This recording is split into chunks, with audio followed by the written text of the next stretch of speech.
You know, 95% of the world doesn't even know what Bitcoin is yet.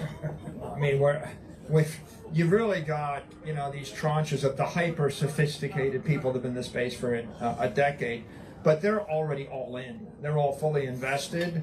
So really, you know, the basic questions are coming from the politicians that never paid attention. They all have to ask the question, what is this? Right, so I think, you know, one of the points I've made in my digital assets framework that I publish is we need a taxonomy. People can't even agree on the difference between a token and a currency and a commodity and a security and a, you know, whatever. And so that's an educational process that's going on with politicians, bankers. It's different. They need to get educated differently than in institutional investors and traditional investors. You know, I got to tell you, so I go to El Salvador and I walk into this conference, and it's fathers and sons, although now they also take daughters and wives. It's family conference. But I walk in and all the 20-something Latino guys, they all know me like I'm a rock star with them. They're like, they want their picture taken, and they're running up and saying, "You convinced my grandmother to buy Bitcoin," or "You got my dad." But the bottom line is, below the age of 30 or 35, and generally I get picked up by the sons of billionaires. Like, not a bad start. The sons of billionaires are like, you know, they want their photo. My dad's got to talk to you, or my mom's got to talk to you. But above that age, everybody's like, "What is this again?" But after the first 2 hours or an hour, they're intrigued, and then they're off to the races. Michael Saylor just dropped a bombshell prediction. Something massive is about to shake the Bitcoin and crypto market in the next 6 months. And if you've been paying attention, you'll know why this isn't just speculation. It's a historic shift in motion. It all started in January 2024, when the Bitcoin ETF was approved. According to Saylor, this was like crossing the Rubicon, the first domino that set off a chain reaction. This milestone unlocked access to over $140 billion in institutional capital, paving the way for Bitcoin's unstoppable rise. Then came the pro-Trump stance on Bitcoin in April 2024, which accelerated adoption even further. Suddenly, institutions that once dismissed Bitcoin were scrambling to learn more. The transformation has been staggering, from skepticism to full-scale institutional and government adoption. Just look at what's happening now. Wall Street giants like Morgan Stanley, who once ignored Bitcoin, are now inviting Saylor to keynote their conferences. A shift like this signals one thing: Bitcoin is no longer an outsider. It's becoming a defining financial asset class. But here's where it gets crazy. Saylor hints at something even bigger brewing behind the scenes, an event tied to a fully harmonized crypto reserve policy under the Trump administration. If what he's saying is true, this could change everything for Bitcoin and the entire crypto market. And trust me, you don't want to miss what's coming next. Before we dive in, do me a quick favor. Hit that like button, drop a comment with your thoughts, and share this with someone who needs to hear it. And if you haven't already, subscribe to the channel so you never miss a Bitcoin update. All right, let's get into it, because what's coming next will blow your mind. But you really have to go, you know, place to place, door to door, evangelizing. You know, my view on the crypto thing was, in April of 2024, we were headed toward one digital asset called Bitcoin. And I said it publicly. And we were going there. And what happened is, Trump needed allies. The crypto people were going to zero. They went and they formed this alliance. They poured $250 million in the Trump campaign.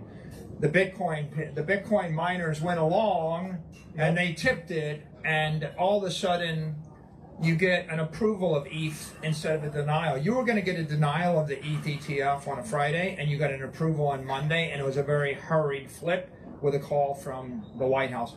So there was a hard jolt to be more crypto friendly starting in April.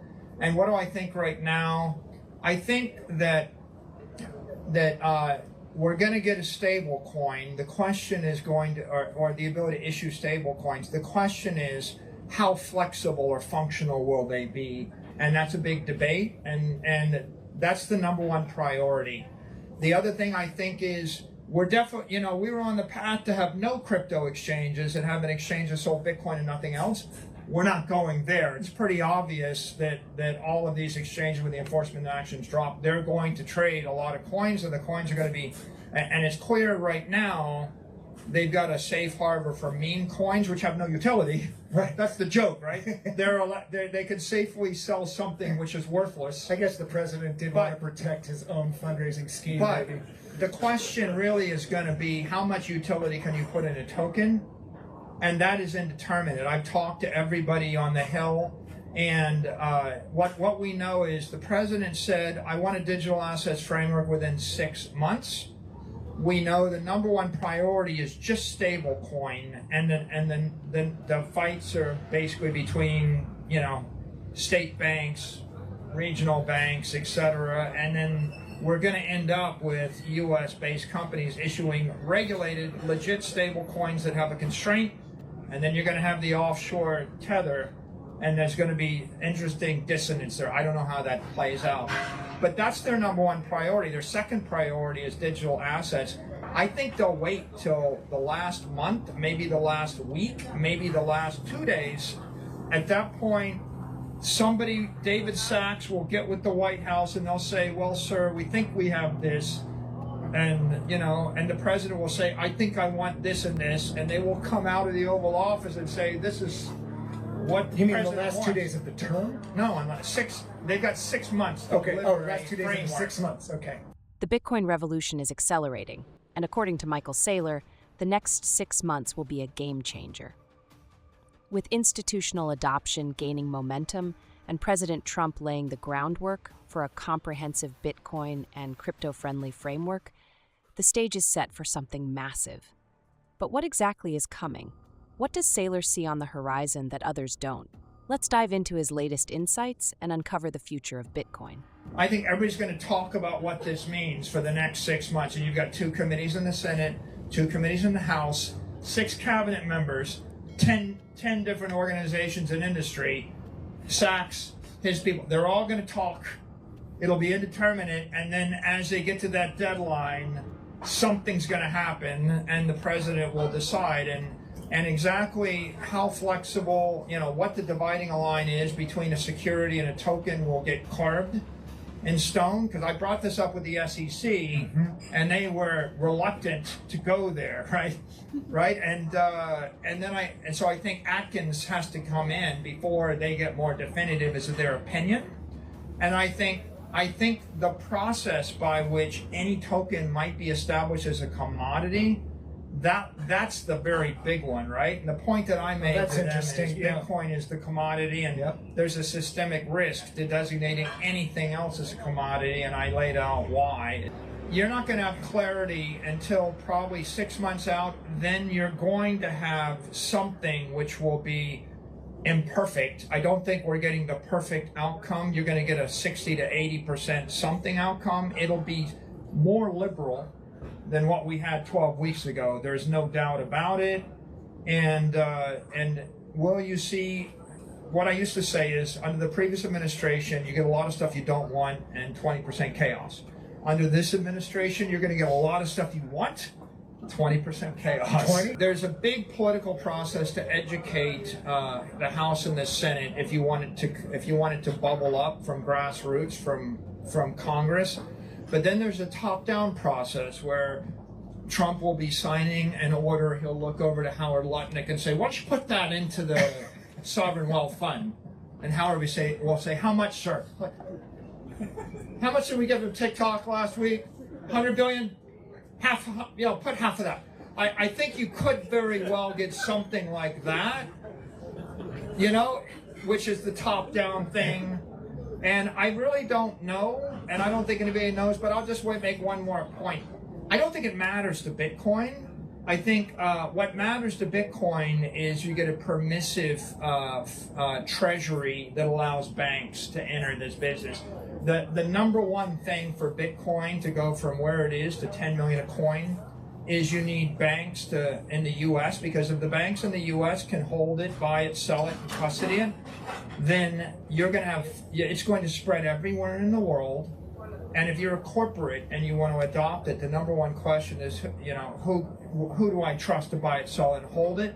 And so corporate adoption, having hundreds of thousands of corporations, can't happen until you have the big banks. And the big banks will ultimately control 95% of the capital, maybe 98% of the capital. Coinbase obviously is a very systemically important institution, and there's a few others. There's Anchorage, there's Fidelity, there's NYDIG, in the U.S. But if you think about the U.S. dollar system, it's like 40,000 banks all clearing through about 7 banks clearing through one node. Holding one asset, the dollar, which is collapsing 7 to 10% a year. That's the existing banking system. If you actually see Bitcoin adopted, you could get 40,000 banks trading peer-to-peer with each other, clearing, 40,000 factorial, combinations or whatever, and then they're capitalized on an asset appreciating 30% a year.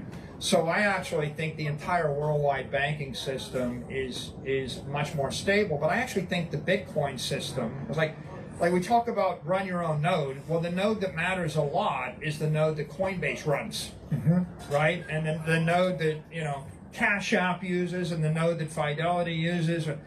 You'd be better off to have 50,000 banks running 50,000 nodes clearing with each other, because when the Bank in Japan tries to move $10 billion to the Bank of England and to the Bank of Switzerland, it's funny, and their nodes don't sync up, right? Now you've got an extremely powerful force of conservatism in the entire network, which I think creates a check. You need a check on nation-state power.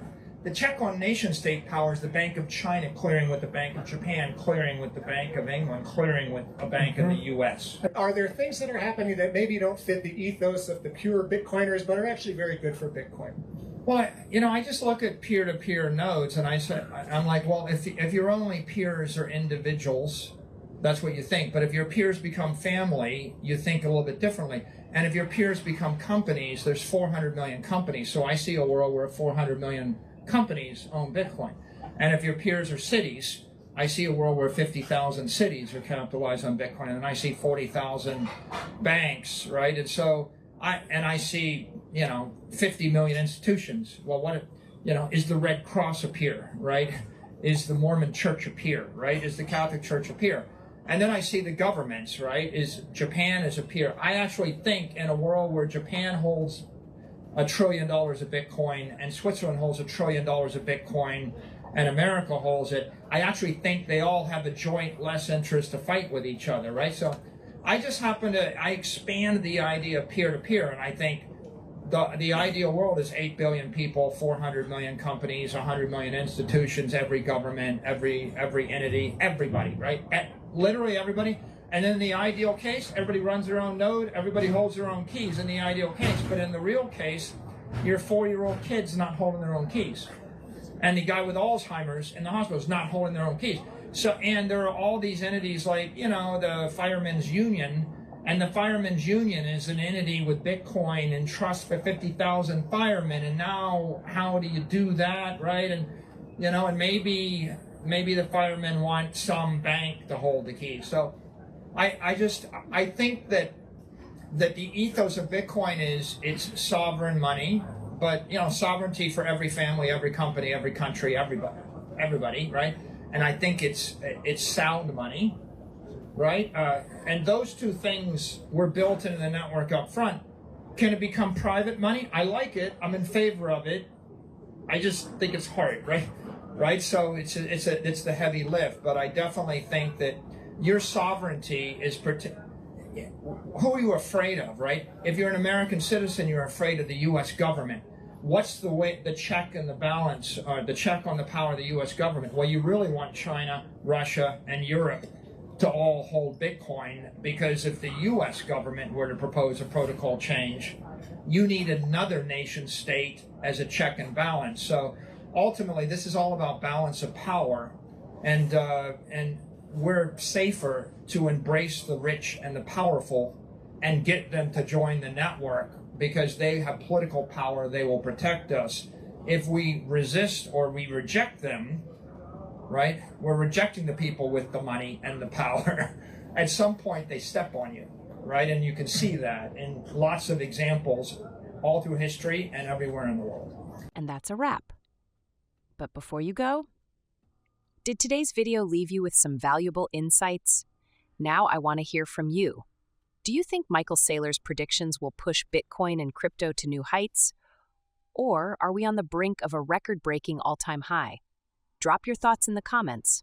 Also, don't keep this to yourself. Share this video with someone who needs to see it. And if you haven't already, hit that subscribe button and turn on notifications so you never miss a beat in the world of Bitcoin and crypto. Thanks for watching, and I'll see you in the next one.